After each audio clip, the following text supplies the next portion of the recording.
নমস্কার বন্ধুরা, চলে এলাম হচ্ছে মাছের রাজা ইলিশের একটা রেসিপি নিয়ে। প্রথমেই বলে রাখি, তোমাদের যদি আমার রান্না পছন্দ থাকে প্লিজ আমাকে একটু লাইক, কমেন্ট আর শেয়ার করো আমার ভিডিওটা, তাহলে আমারও ভালো লাগবে। বুঝতেই পারো তোমরা, কেউ যদি কুকিং ভিডিও করে অনেক কষ্ট করেই করে। তো বন্ধুরা, আজ এই দেখতেই পাচ্ছ মাছগুলোকে একটু ভেজে নিয়েছিলাম আমি ফার্স্টে খুব হালকা করে। তারপরে কালো জিরে ফোড়ন দিয়ে এর মধ্যে দিয়ে দিলাম হচ্ছে সর্ষে পোস্ত বাটাটা। তারপরে কাঁচা লঙ্কাগুলো একটু দিয়ে দিলাম। তারপরে পরিমাণ মতো হচ্ছে একটু হলুদ আর একটু নুন দিলাম এর মধ্যে। দেওয়ার পরে একটু জল দিয়ে একটু ভালো করে ফুটতে দেব। একটু ভালো করে ফোটানো হয়ে গেলে তার মধ্যে আমি মাছগুলো অ্যাড করে দেবো। মাছগুলো অ্যাড করে দেওয়ার পরে দেখতেই পাচ্ছ খুব সুন্দর ফুটছে।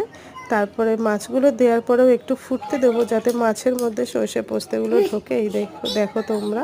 আর রেডি হয়ে গেল আমাদের সর্ষে